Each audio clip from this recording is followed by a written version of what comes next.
Assalamualaikum warahmatullahi wabarakatuh. Okay, insyaAllah hari ini kita akan meneruskan lagi pembelajaran kita dalam biologi tingkatan 4, bab 8 sistem respirasi dalam manusia dan juga haiwan. Okay, baiklah, dalam bab sebelum ini, bab 7, kita telah belajar tentang sistem respirasi manusia. So, bagaimana manusia mendapat tenaga daripada sistem respirasi dan sebagainya lah. Okay, aerobik dan juga anaerobik. Jadi dalam bab ini kita akan meneruskan lagi pembelajaran berkaitan sistem respirasi yang pelbagai. Yang terdiri daripada manusia dan juga pelbagai jenis haiwan lah. Okay, so kita akan melihat beberapa contoh sistem respirasi. Okay. So dalam video kali ini kita akan bermula dengan subtopik yang pertama, iaitu subtopik 8.1, jenis sistem respirasi. Okay, setiap sistem respirasi dia akan ada strukturnya, yang mana struktur ni dia akan sesuai untuk proses pertukaran gas lah. Okay. Yang mana kita tahu kita mendapat bekalan gas oksigen daripada persekitaran dan kita akan membebaskan hasil respirasi iaitu karbon dioksida ke persekitaran juga. Jadi sistem respirasi ini dia akan beradaptasi sesuai dengan proses pertukaran gas ni lah. Okay. So sistem respirasi ini dia bergantung kepada nisbah jumlah luas permukaan kepada isi padu. Okey. So dalam nisbah jumlah luas permukaan ni kepada isi padu ni, semakin besar saiz organisma tersebut, maka nisbahnya akan menjadi semakin kecil lah. Okey, jumlah nisbahnya akan menjadi semakin kecil dan begitulah sebaliknya. Okey. So maksudnya apa? Maksud nisbah ni, contohnya manusia. Kita boleh kata manusia ni adalah organisma yang agak besar lah. Jadi nisbahnya agak kecil. Okay, nisbah isi padu kepada luas permukaan tu kecil. Okay. Jadi kita memerlukan sedikit adaptasi untuk membenarkan badan kita ni mengambil ataupun menerima oksigen yang banyak. Okay.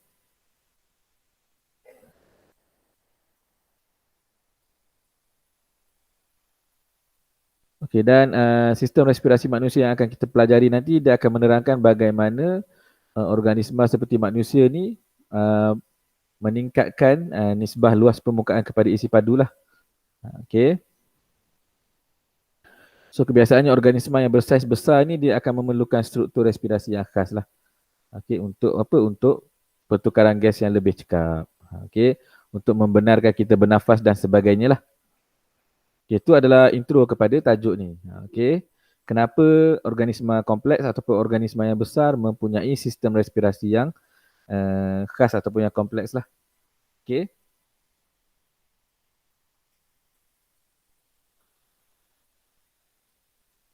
Okey, antara ciri-ciri penyesuaian struktur respirasi yang diperlukan untuk pertukaran gas yang efisien, yang pertama adalah struktur respirasi tersebut nipis.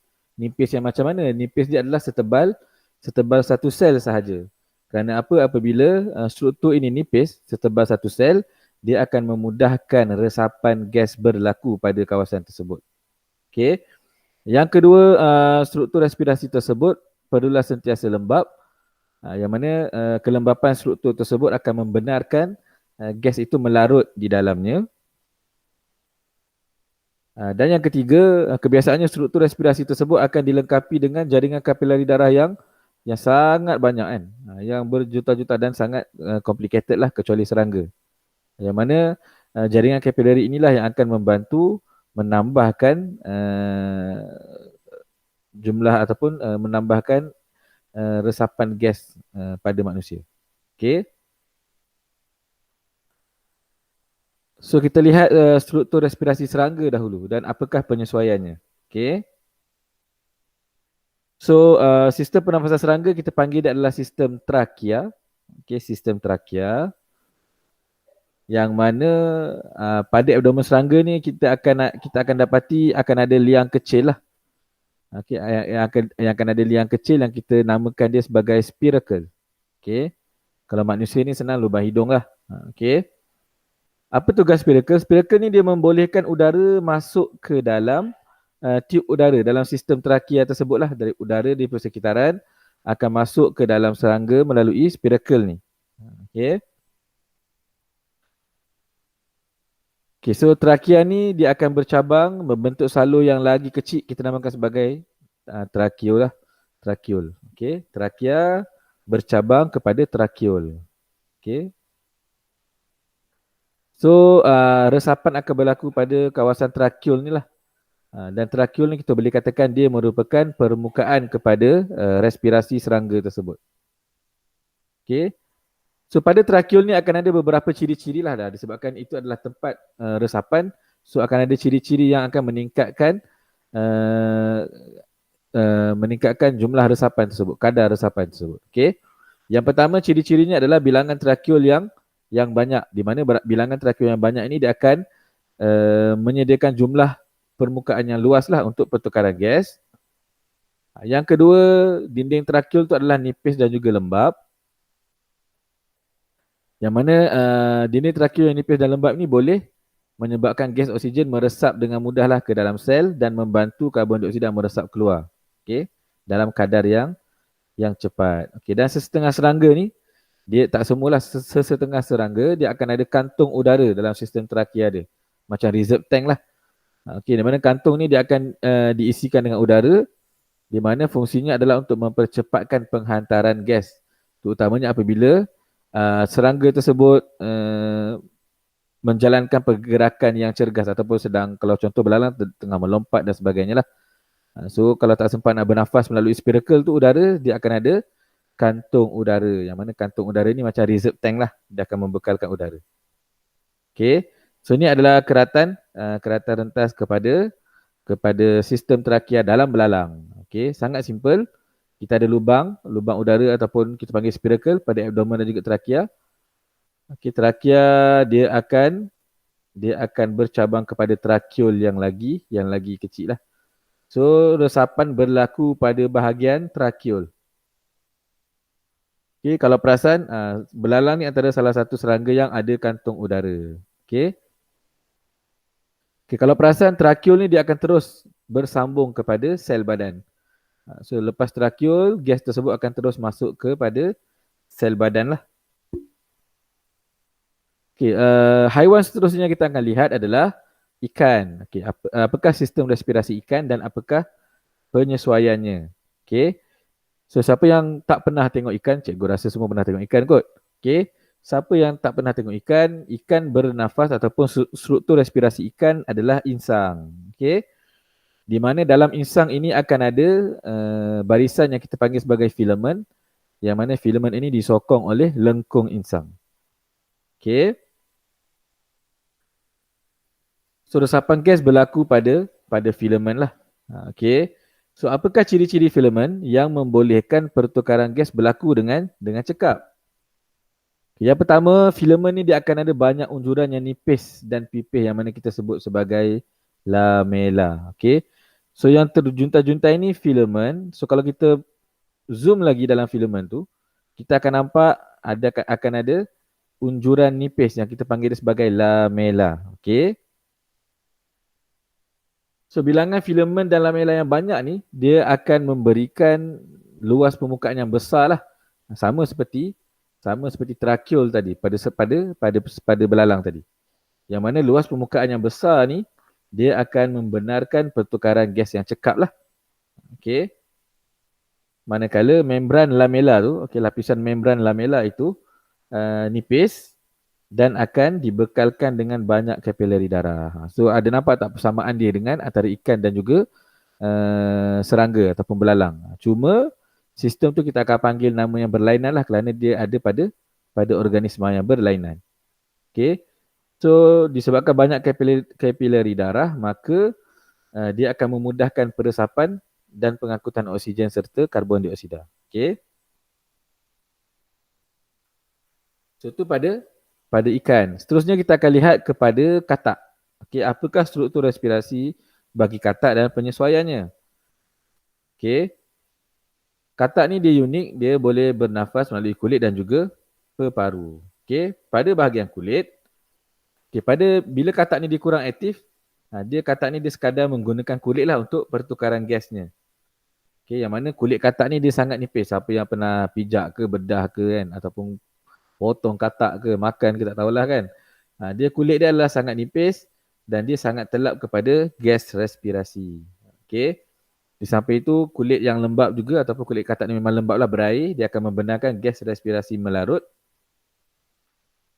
Dan juga kalau kita tengok betul-betul di bawah lapisan kulit katak ni akan ada banyak jaringan kapilari yang hampir dengan kulit dia tu. Okay, jarak dia tak jauh lah dengan kulit tersebut. So, dia akan memudahkan gas respirasi untuk diangkut ke seluruh badan lah. Okay. Untuk peparu pula, okay, kalau kita boleh bedah katak ni, kita akan dapat lihat peparu dia akan ada berlipat-lipat. Dia berbentuk macam buih-buih lah berlipat-lipat permukaan dia. Yang mana lipatan ini tujuannya adalah untuk menambahkan luas permukaan. Sama je dengan ikan tadi, sama je dengan serangga tadi. Okay. Peparu ni juga mempunyai membran yang nipis, yang mana membran yang nipis ni akan membantu memudahkan resapan. Okay, dinding peparu juga sentiasa lembap.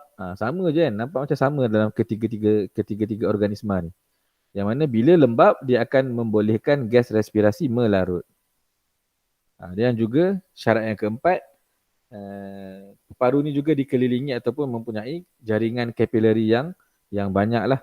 Yang mana jaringan kapilari ni dia akan membantu mengangkut gas respirasi dengan lebih cepat. Okey, setakat ini dalam tiga-tiga organisma yang kita lihat, kita dapat perhatikan bahawa adaptasi yang ada lebih kurang sama, iaitu yang pertama nipis, lembap, lembap mempunyai kapilari lah. Okay, dan juga luas permukaan. Berlipat ke, bergulung dan sebagainya lah. Okay, so ada 4 ciri-ciri adaptasi yang ada pada ketiga-tiga organisma yang kita telah lihat. Okay. So dan sekarang kita akan lihat kepada struktur respirasi manusia dan apakah penyesuaiannya. Okay.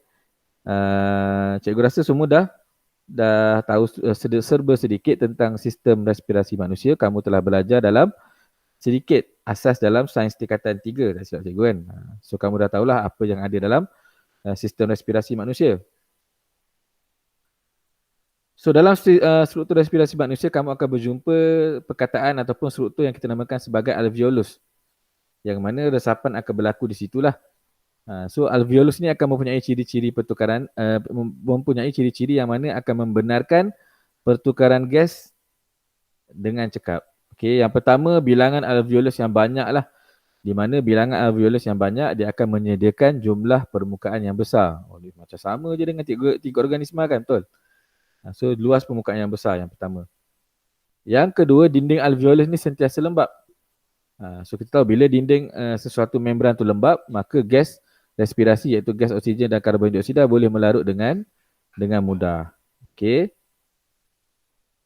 Adaptasi yang ketiga pula adalah alveolus ni dia dilingkari dengan jaringan kapilari darah yang banyak lah. Okay, sama dengan organisma lain.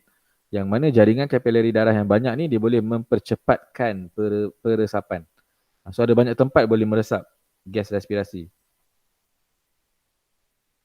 Dan yang keempat, dinding alveolus ni adalah nipis. Nipis ni macam mana? Nipis setebal satu sel. So dinding yang nipis ni juga akan memudahkan peresapan gas.